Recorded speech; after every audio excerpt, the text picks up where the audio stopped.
నిన్న పవన్ కళ్యాణ్ గారు కూడా ఈ విషయం మీద ఒక విషయం మీద మాట్లాడారు. నేను ఎందుకు పవన్ కళ్యాణ్ గారిని ప్రత్యేకించి తీసుకొస్తున్నానంటే, ఆంధ్రప్రదేశ్లో కడపలో 3 సంవత్సరాల చిన్నారిని ఓకే అతి దారుణంగా హత్యాచారం చేయబడింది. 3 సంవత్సరాల చిన్నారి ఓకే.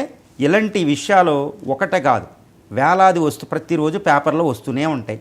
ప్రతిరోజు నేషనల్ క్రైమ్ రికార్డ్స్ బ్యూరో ప్రకారం భారతదేశంలో ప్రతి గంటకి 86 జరుగుతూ ఉంటాయి ఇలాంటివి. ఏవో అది కూడా రిపోర్ట్ చేసినవే, ఇంకా అన్రిపోర్టెడ్ అని.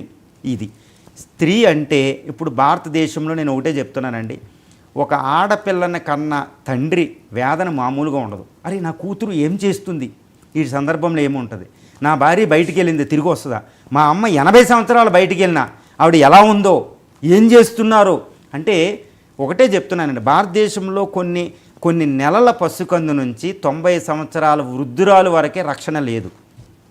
We have to accept this fact. నిన్న పవన్ కళ్యాణ్ గారు సమాజాన్ని ఒకటి ప్రశ్నించారు. ఏమని ప్రశ్నించారంటే ఏంటి ఇది అన్నట్టు ప్రశ్నించారు. అది ఎవరు అంతగా తీసుకోలేదు. నేను ఒకటే అంటాను, ఇదేంటంటే భారతదేశ స్త్రీ రక్షణ లేదు. భారతదేశ స్త్రీకి రక్షణ లేదు.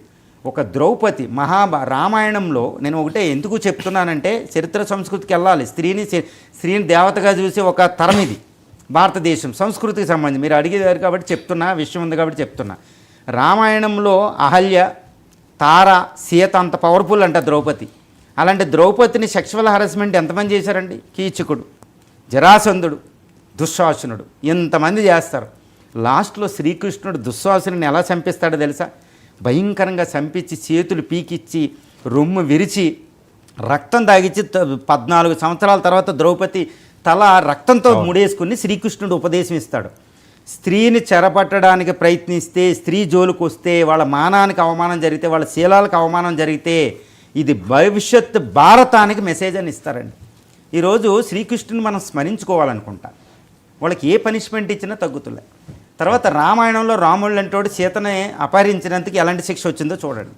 ఇది భారతదేశ సంస్కృతిలో స్త్రీ జోలికి వస్తే పనిష్మెంట్ ఎలా. ఒక రాముడు శ్రీకృష్ణుడు లాంటి అవతారాలు ఎత్తారేమో స్త్రీని రక్షించడానికి. ఇప్పుడు మళ్ళీ స్త్రీ ఎలా ఉందండి? కలకట్టాలో 31 సంవత్సరాలు ఎండి డాక్టర్ పరిస్థితి ఏదండి? నిర్భయ కేసు పరిస్థితి ఏంటండి? 1973లో సోహన్బాగ్ అనే పరిస్థితి ఏంటండి? 39 సంవత్సరాల పాటు ఆవిడ ఐసీయూలో ఉంది, కోమాలో. ఆ రేప్ చేసినోడు సంసారం చేశారు, అన్నీ చేశారు. ఏంటండి ఇది ఎవరిది ఈ పరిష్కారం? అంటే చాలా పెద్ద విషయం, చాలా పెద్దగా మాట్లాడుకోవాలి. మీరు అంత పెద్ద విషయాన్ని టచ్ చేస్తున్నారు. ఒక స్త్రీకి సంబంధించి ఇంకొక రాముడు కృష్ణులు వచ్చి చంపేటట్టు ఒక పనిష్మెంట్ కావాలండి. ఇది నేను ఏమడుగుతున్నానంటే, సమాజాన్ని పవన్ కళ్యాణ్ గారు ప్రశ్నించినట్టు ఈ సమాజం తనకు తాను ప్రశ్నించుకోవాలి. అరే మన అమ్మ బాగోగులు, అమ్మ ఎలా ఉంది, ఈ టైంలో ఎక్కడ కూర్చున్న అమ్మ ఎలా ఉంది, భార్య ఎలా ఉంది, నా కూతురు ఎలా ఉంది, నా చెల్లి ఎలా ఉంది, ఒక మనోవేదంతో బాధపడుతున్నారు పురుషులు. ఒక 2-3తో తాగి తిన్నాడు. ఎన్నో కారణాలు ఉన్నాయి, తాగుబోతులు అవ్వడం, ఇవి అవ్వడం, ఎన్నో కారణాలు ఉన్నాయన్నమాట. ఈ కారణాలను సమాజం ఒక రాజకీయాలకు అతీతంగా చూస్తే, సమాజంలో ఉన్న భారత సంస్కృతిలో ఉన్న ఒక మాయని మచ్చగా చూసి దాన్ని మచ్చని తీయడానికి గొప్ప గొప్ప తత్వవేత్తలు, నేను సమాజాన్ని నిజంగా సేవ చేయాలనుకున్న రాజకీయ నేతలు ఇన్వాల్వ్ అవ్వాలి.